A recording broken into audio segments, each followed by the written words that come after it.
ठहरिए राजा भोज, जरा रुकिए। कहाँ जा रहे हैं? न्याय में परम न्यायी, वीरों में परम वीर, महाराज विक्रमादित्य के सिंहासन पर बैठने? नहीं राजा भोज, तुम इस सिंहासन पर बैठने के योग्य नहीं हो। जरा सोचो तो, ऐसा कौन सा गुण है तुम में जो तुम्हें इस 32 पुतलियों वाले सिंहासन पर बैठने के योग्य बनाता है? है कोई ऐसा गुण?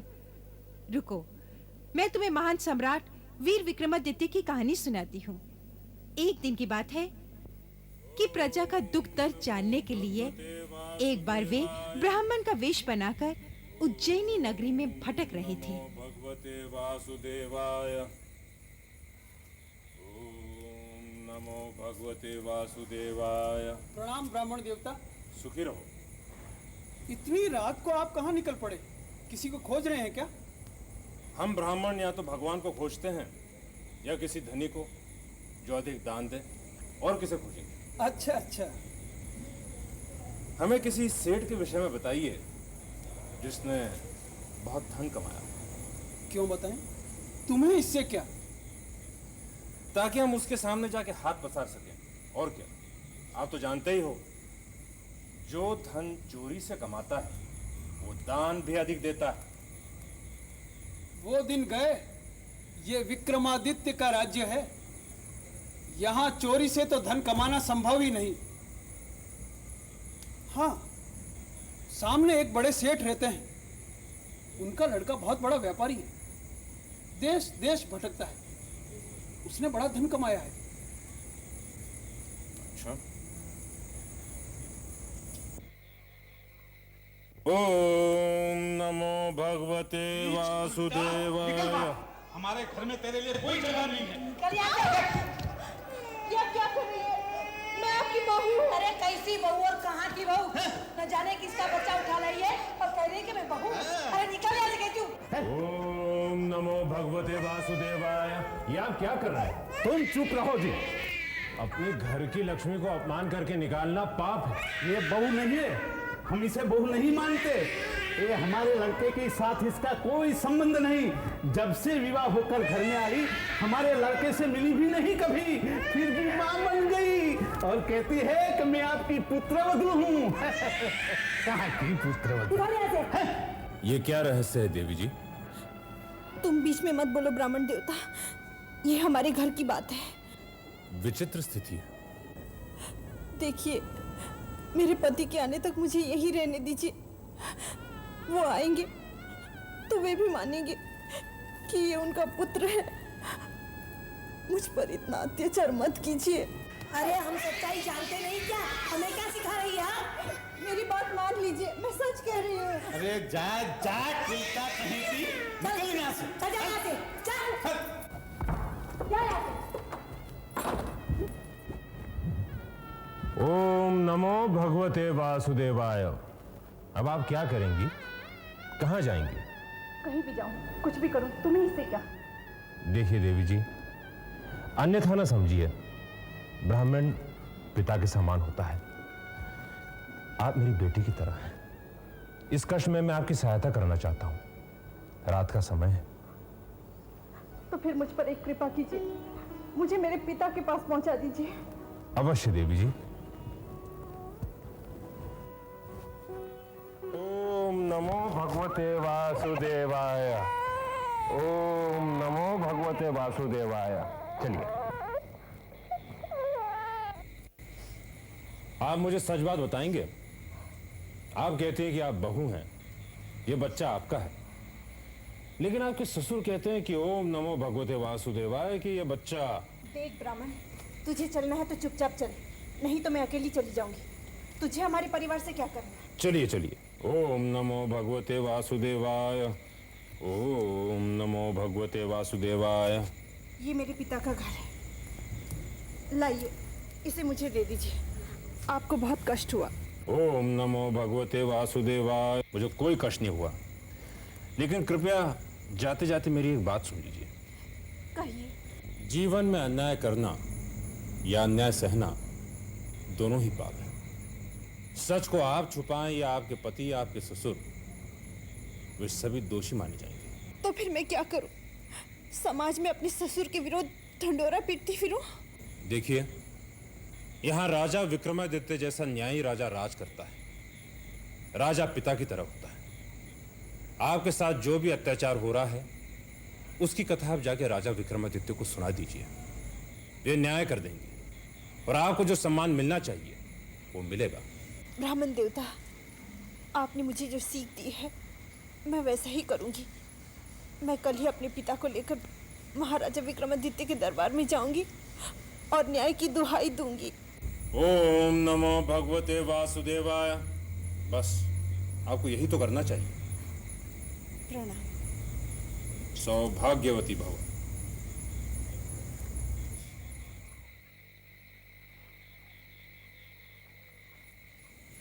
ओम नमो भगवते वासुदेवाय। महाराज, नगर के एक सेठ श्याम सुंदर अपनी पुत्री के साथ आया है। आपसे कुछ कहना चाहते हैं। बुलाओ। प्रणाम महाराज।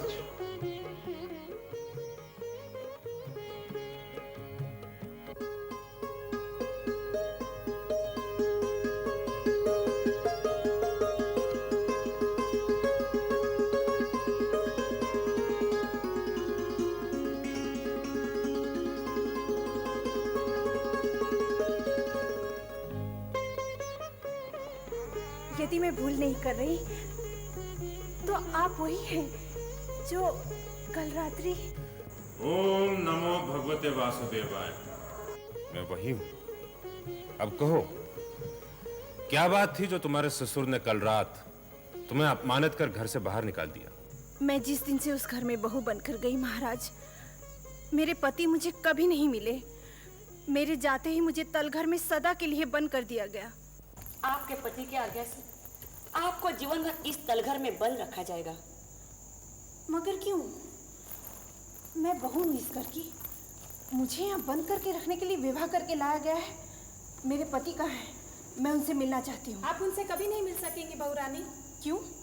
क्या अपराध किया है मैंने? बहुत बड़ा अपराध किया है आपने। सुना है विवाह के पूर्व आप कहा करती थी कि पुरुष की अपेक्षा स्त्री अधिक चतुर और बुद्धिमान होती है। हाँ, कहा करती थी और अब भी कहती हूँ कि स्त्री पुरुष की अपेक्षा अधिक चतुर और बुद्धिमान होती है। मूर्ख लड़की, तेरे इसी अभिमान का दंड तुझे जीवन भर मिलेगा। जिस दिन से मेरे पुत्र ने सुना है कि तुम लड़की होकर इस तरह की बातें करती हो, तो उसने आग्रह किया कि वो तुमसे विवाह करना चाहता है और हमें मानना पड़ा। अब वो तुझे जीवन भर इसी तलघर में बंद करके रखेगा, ये देखने के लिए कि तुम कितनी बुद्धिमान हो, कितनी चतुर हो। स्त्री को अपनी मर्यादा का ध्यान रखना चाहिए। जो मर्यादा उल्लंघने की चेष्टा करती है उनकी यही दुर्दशा। भोजन मिलेगा, कपड़े मिलेंगे, नहीं मिलेगा तो पति नहीं मिलेगा। फिर तुमने क्या किया? मैं क्या करती महाराज, तलघर की दीवारों में बंद समय बिताती रही। आपने कभी अपने बेटी की सुधि नहीं ली? हम कई बार गए महाराज, पर कभी हमें अपनी बेटी से मिलने नहीं दिया गया। एक बार उस परिवार की एक दासी ने बड़ी दया करके इसका एक पत्र लाकर मुझे दिया, जिससे पहली बार मुझे अपनी बेटी की दुर्दशा का पता चला महाराज। फिर आपने क्या किया? इसने मुझसे अपने पत्र में कहा था कि मुझे छुड़ाने का कोई प्रयत्न आप ना करें और ना ही ये बात किसी दूसरे को बताई जाए। क्यों? मैं अपने ससुराल की या अपने पति की बदनामी नहीं करना चाहती थी महाराज। फिर? इसने अपने पत्र में मुझसे आग्रह किया कि मैं अपने घर से इसके ससुराल तक एक ऐसी सुरंग बनाऊं, एक ऐसा गुप्त मार्ग जिससे मेरी बेटी जब चाहे अपने पीहर आ सके। आपने बनाई सुरंग? जी महाराज, समय तो लगा पर बन गई सुरंग।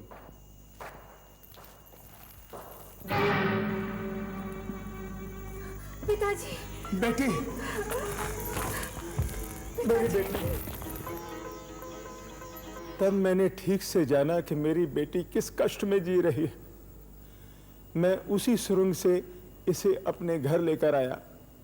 ये हर दिन कुछ समय के लिए उसी सुरंग से मेरे घर आती और वापस अपने ससुराल के कैद खाने लौट जाती। बड़े दिनों के बाद मेरी बेटी के चेहरे पर मुस्कान लौटी और उसने खुली हवा का अनुभव किया। इस पूरे समय तुम्हारा पति तुमसे विरक्त बना रहा? उसने तुम्हें देखने का, जानने का, चिढ़ाने का या दुखी करने का भी कोई प्रयत्न नहीं किया? मुझे कुछ नहीं पता महाराज। उनके विषय में कोई बात जानने पूछने का मेरे पास कोई साधन नहीं था और वे दासियां भी मुझे कुछ बता नहीं सकती थी। पहली बात तो यह है महाराज कि मेरा दामाद अपने व्यापार व्यवसाय के चक्कर में अधिकतर नगर के बाहर ही चला जाता है। नगर में रहता भी है तो उसका अधिकांश समय अपनी मित्र मंडली के साथ घर के बाहर ही बीतता है। हाँ, तो आगे कहो, फिर क्या हुआ? यदि मैं अपने पति को पाने का प्रयत्न नहीं करती तो मेरे जीवन का कोई अर्थ नहीं रह जाता महाराज। अपने पति को रिझाने और उन्हें अपनी ओर आकर्षित करने के लिए मैंने ग्वालन बनने का निर्णय लिया और अपने पिता से कहकर नगर के बाहर एक झोंपड़ी बनवाई, कुछ गाय भैंसे पाली और ग्वालन का वेश धारण करके उज्जैनी के मार्ग पर दूध बेचने लगी। हाँ, इसके बाद क्या हुआ? अरे वो तो उसकी स्त्री बड़ी समझदार थी, सारा षड्यंत्र समझ गई और उसने अपने पति को समझा दिया। मैं नहीं मानता, ऐसा हो ही नहीं सकता। स्त्री में बुद्धि ही नहीं होती, तुम उसे समझदार कहते हो?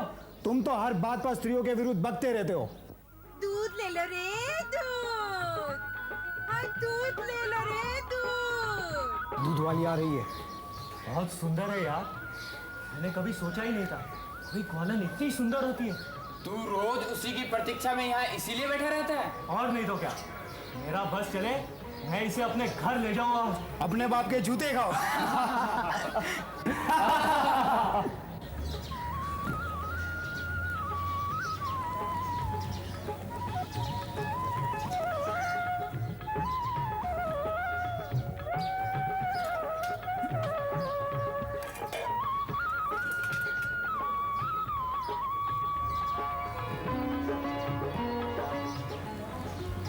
दूध ले लीजिए ना मालिक जी, थोड़ा सा ही बचा है। अब इसे लेकर मैं कहाँ जाऊंगी? ला दे, इधर ला।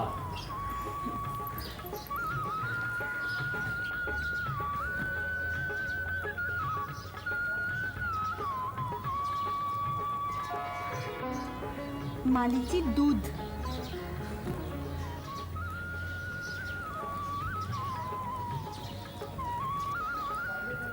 हाँ, अब बोल, कितने दाम हुए? अरे काहे का दाम सेठ, फिजूल फेंकने में चला जाता, इससे अच्छा हुआ तुमने पी लिया। ये लो। अरे वाह बड़ी सेठ, पाव भर दूध का इतना दाम तो मुझे पहले कभी किसी ने नहीं दिया। हमें और ज्यादा दूध चाहिए तो मिलेगा ना? अरे क्यों नहीं सेठ, तुम कहो और मैं ना करूं, ऐसा कभी हो सकता है? रहती कहाँ है तू?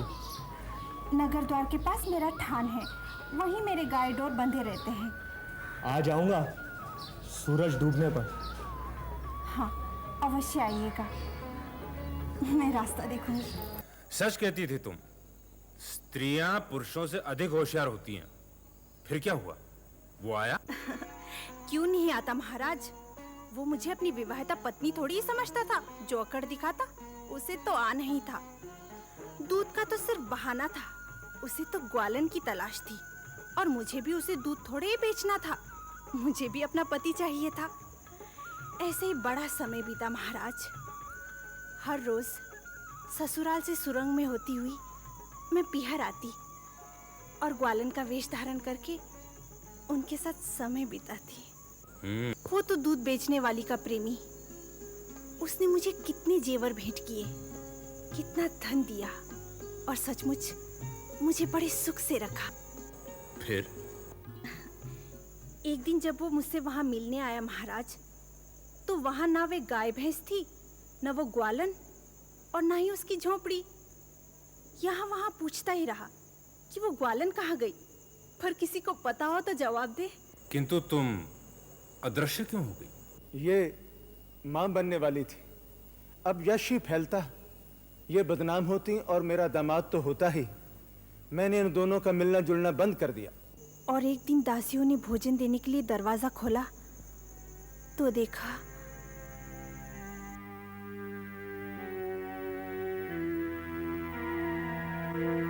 माँ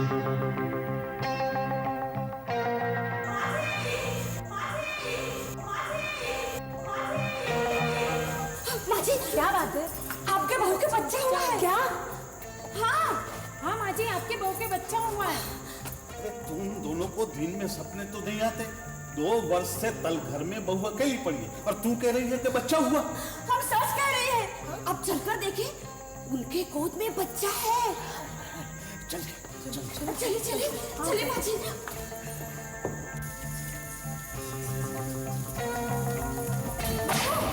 ये बच्चा किसका है? मेरा है। आखिर मैं आपकी बहू हूँ और किसका होगा? मेरा और मेरे पति का। चलो बेटे, दादा दादी को प्रणाम करो। नीच उल्टा और झांकने भी आया तल घर में, जो तुम उसे बच्चे का बाप बता रही है। एक बार उन्हें बुला तो दीजिए। एक बार वो कहते कि वो मुझसे कभी नहीं मिले। झूठी, चरित्रहीन, कब मिला मेरा बेटा तुझसे? कई बार मिल चुके हैं, एक बार हो तो बताओ। समझ गया। एक उल्टा ने इन दासियों को मिला लिया। जरूर कोई अन्य पुरुष इससे मिलने आता होगा। नहीं, हमें कुछ नहीं पता। इसे अभी इसी वक्त इस घर से निकालिए। अभी तुरंत। एक क्षण भी इस घर में नहीं रहनी चाहिए। मैंने उन्हें बहुत विश्वास दिलाने का प्रयत्न किया, पर उन्होंने मेरी एक नहीं सुनी, मुझे घर से निकाल दिया। तब तो आप वहीं थे महाराज। ओम नमो भगवते वासुदेवाय। पर इतना होने पर तुम्हारे सास ससुर ने तुम्हारे पति को नहीं बुलाया? मेरा दामाद आजकल यहाँ नहीं है महाराज। मैंने पता लगाया था, वो माल खरीदने विदिशा नगरी गया है। आजकल में लौटने ही वाला है। आजकल में लौटने वाला है? अर्थात हमको चलें तो वो हमें विदिशा नगरी के मार्ग पे मिल सकता है।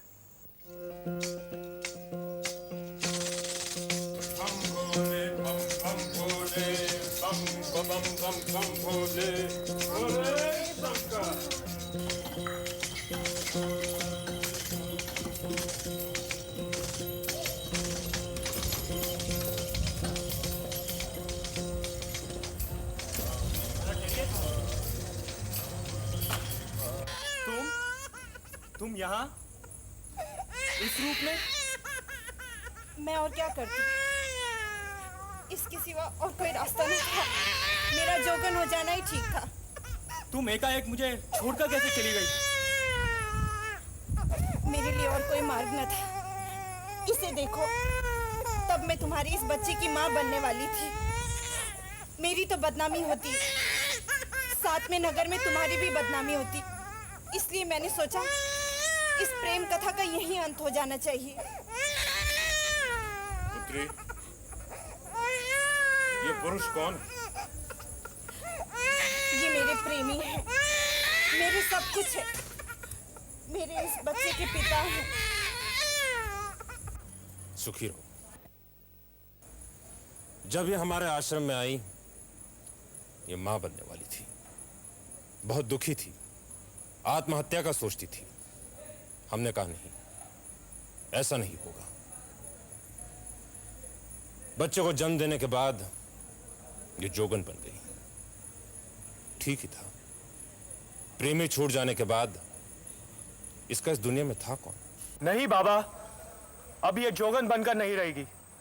मैं इसे कब से खोज रहा हूँ। मुझे इनके साथ जाने की आज्ञा दीजिए बाबा। यदि ये तुम्हें बहू मानकर अपने घर ले जाए तो हम ये आज्ञा दे सकते हैं। मुझे स्वीकार है। तो जाओ, अपने माता पिता से कहकर हमारे स्वागत की तैयारी करो। हम कल प्रातः तुम्हारे घर आएंगे।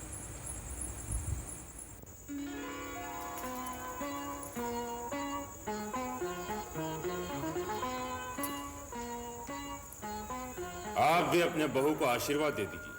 अरे हाँ, यही तो हमारी बहू है। तो वही है। यही आपकी बहू है। यही है वो ग्वालन, यही है वो जोगन, यही है आपके बेटे के बच्चे की मां। और एक बात समझ लो, तुम अपने आप को बहुत बुद्धिमान मानते हो ना, पर स्त्रियां भी तुमसे कोई कम बुद्धिमान नहीं होती। मेरा पोता कहाँ? ये रहा।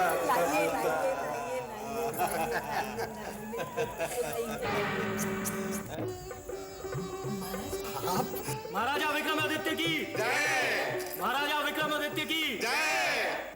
सुनी कहानी राजा भोज? ऐसे थे सम्राट विक्रम, मनुष्यों में देवता, परम साहसी, परम न्यायी। राजा के नाते यदि कोई भी गुण तुझ में है तो निश्चित ही सिंहासन पर तेरा अधिकार है। यदि नहीं है तो आगे पैर मत रखना।